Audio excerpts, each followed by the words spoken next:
नमस्कार, मैं Ankita Pawar. Smart plus bulletin में आपका स्वागत है। सबसे पहले एक नजर आज की सुर्खियों पर। कर्नाटक में नाइट कर्फ्यू का ऐलान, कोरोना नियमों का सख्ती से पालन। बेलगाम शहर में रामनवमी का उत्सव संपन्न। कोरोना के संकट काल में मर्यादाओं का पालन करें। कोरोना संक्रमण के पिछले सारे रिकॉर्ड टूट चुके।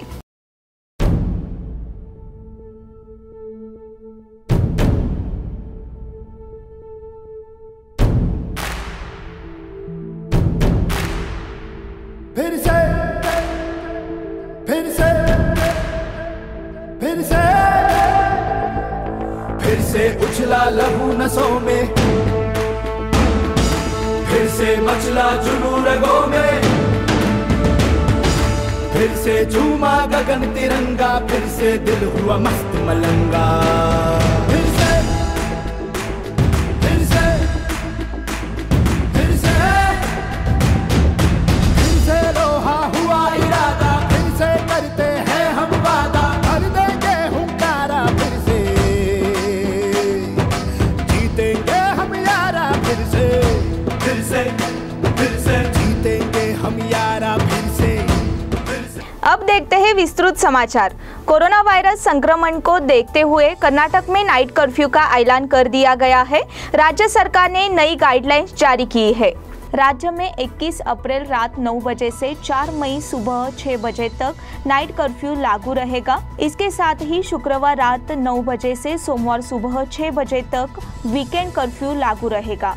राज्य में शैक्षणिक संस्थान, coaching centre, malls, cinema hall, stadium, sports complex, gym, swimming pool, rally, धरना प्रदर्शन पर पाबंदी लगा दी गई है। हालांकि बिना दर्शकों के स्टेडियम में खेल आयोजित करने की छूट होगी। वहीं रेस्टोरेंट से सिर्फ पार्सल सर्विस की अनुमति है। अंदर बैठकर खाने पर पाबंदी है। कोरोना नियमों का सख्ती से पालन। कर्नाटक राज्य में कोरोना की स्थिति लगातार बढ़ती ही जा रही है। इसी के कारण कोविड को नियंत्रित करने के लिए नियमों का सख्ती से पालन करने का आदेश दिया गया है। बुधवार से ही बेलगाम शहर में इस आदेश का पालन करना शुरू हुआ है। जो लोग बिना मास्क के घूम रहे हैं, उनके ऊपर मनपा के कर्मचारियों से दंडात्मक कार्रवाई की जा रही है। बेलगाम शहर के धर्मवीर संभाजी चौक में मनपा के कर्मचारियों ने बिना मास्क घूमने वाले लोगों के ऊपर दंडात्मक कार्रवाई करते हुए नजर आए। बेलगाम शहर में रामनवमी का उत्सव संपन्न। बेलगाम शहर और उपनगरों में राम मंदिर में प्रशासन और कोरोना के बढ़ते प्रचलन के कारण रामनवमी को सीधे तरीके से मनाया गया। नगर क्षेत्र के राम भक्त सुबह से ही श्री राम जी के दर्शन के लिए गए थे। भक्तों को कोरोना के सभी नियमों का पालन करने की हिदायत दी गई। कुछ मंदिरों में प्रवेश करने के लिए मास्क और सैनिटाइजर का उपयोग करने की सूचना दी गई थी। बेलगाम शहर के राम मंदिरों में से तिलकवाड़ी, केळकर बाग, वडगांव के राम मंदिर में सोशल डिस्टेंसिंग का पालन करते हुए रामनवमी मनाई गई। कोरोना के संकट काल में मर्यादाओं का पालन करें। प्रधानमंत्री नरेंद्र मोदी जी ने बुधवार को रामनवमी के अवसर पर बधाई दी और देशवासियों को कोरोना से बचाव के सभी उपायों का पालन करने तथा दवाई भी कड़ाई भी के मंत्र को याद रखने का आह्वान किया। उन्होंने ट्वीट कर कहा कि आज रामनवमी है और मर्यादा पुरुषोत्तम जी श्री राम का हम सभी को यही संदेश है कि मर्यादाओं का पालन करें। कोरोना से इस संकट काल में कोरोना से बचने के जो भी उपाय है, कृपा करके उनका पालन कीजिए। दवाई भी कड़ाई भी के मंत्र को याद रखिए। प्रधानमंत्री जी ने कहा कि कोरोना के खिलाफ अब तक देश में बहुत मजबूती और बहुत धैर्य से लड़ाई लड़ी है और वर्तमान चुनौती को सभी को मिलकर संकल्प, हौसले और तैयारी के साथ पार करना है, ऐसा उन्होंने कहा। कोरोना संक्रमण के पिछले सारे रिकॉर्ड टूट चुके।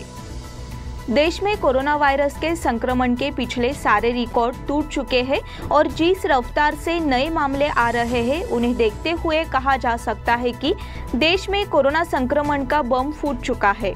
केंद्रीय स्वास्थ्य मंत्रालय की तरफ से जारी किए गए आंकड़ों के अनुसार पिछले 24 घंटों के दौरान देश भर में कोरोना वायरस के 2,95,000 से ज्यादा मामले आए हैं। कोरोना संक्रमण को लेकर कभी अमेरिका में जिस तरह के हालात थे और उसी तरह के हालात भारत में नजर आ रहे हैं।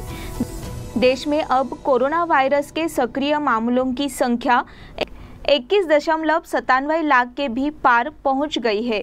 स्वास्थ्य मंत्रालय की तरफ से दी गई जानकारी के अनुसार सिर्फ कोरोना संक्रमण के मामले ही नहीं बढ़ रहे हैं, बल्कि देश में कोरोना की वजह से होने वाली मौतों की संख्या भी लगातार बढ़ रही है। स्वास्थ्य मंत्रालय के अनुसार पिछले 24 घंटों के दौरान देश भर में कोरोना की वजह से 2023 लोगों की जान चली गई है। सबसे ज्यादा मौतें महाराष्ट्र, दिल्ली, छत्तीसगढ़, उत्तर प्रदेश और कर्नाटक में हुई है।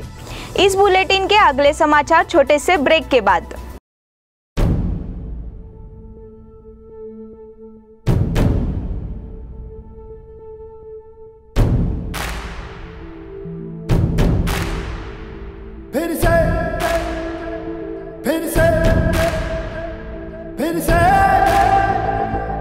फिर से उछला लहू नसों में,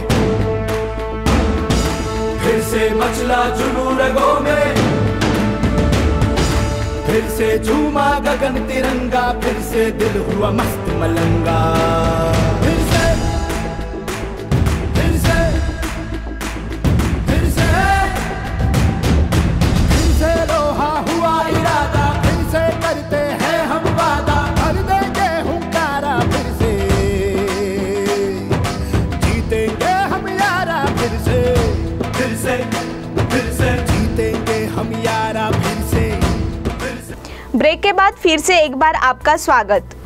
कांग्रेस महासचिव प्रियंका गांधी ने केंद्र सरकार पर बड़ा आरोप लगाया है। समाचार एजेंसी ANI को दिए इंटरव्यू में प्रियंका गांधी ने कहा है कि केंद्र सरकार दुबई में पाकिस्तान के गुप्तचर एजेंसी ISI के साथ बात कर रही है। कोरोना को लेकर विपक्ष की तरफ से केंद्र सरकार को दिए गए सुझावों के बारे में पूछे गए सवाल के जवाब में प्रियंका गांधी ने ये जवाब दिया है।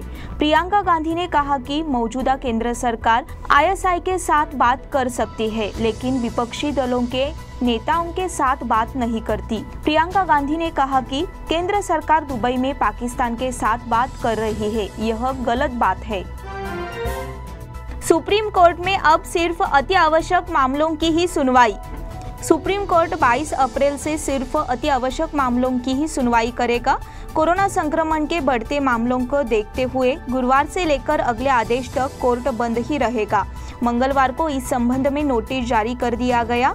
इसके मुताबिक बुधवार से सुनवाई के लिए सिर्फ अति आवश्यक मामलों की ही सूची की जाएगी। साथ ही 22 अप्रैल से सिर्फ अति आवश्यक मामलों की ही सुनवाई की जाएगी।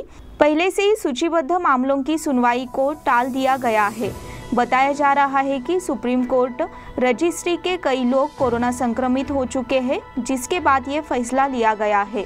गुरुवार से लेकर नियमित कोर्ट्स और रजिस्ट्रार कोर्ट्स नहीं बैठेंगी। सिर्फ और सिर्फ अति आवश्यक मामलों की ही सुनवाई की जाएगी। ऐसे मामले जिसमें कई दोषी को मौत की सजा मिली हो, इसे अति आवश्यक माना जाएगा।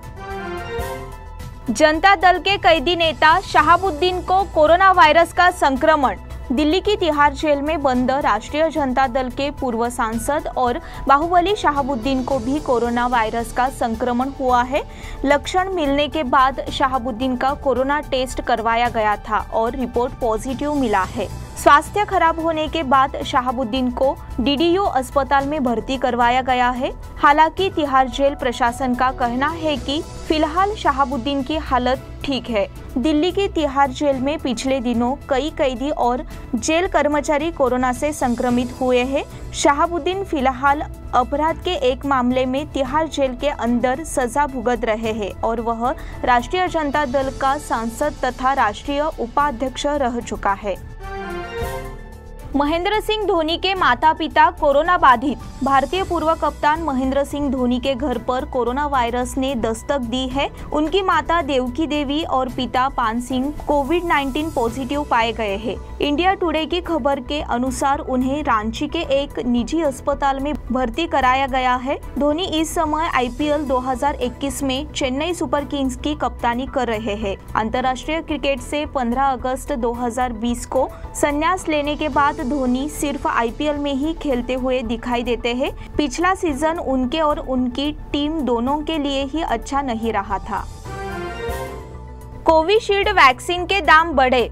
कोविशील्ड वैक्सीन बनाने वाली company serum institute of India ने बुधवार को राज्य सरकार और प्राइवेट अस्पतालों को 600 रुपये प्रति डोज और राज्य सरकार को 400 रुपये प्रति डोज के हिसाब से वैक्सीन दी जाएगी।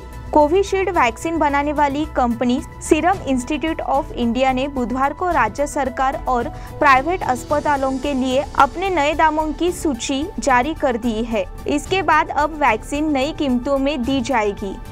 इसी के साथ स्मार्ट प्लस बुलेटिन के आज के समाचार समाप्त हुए। धन्यवाद।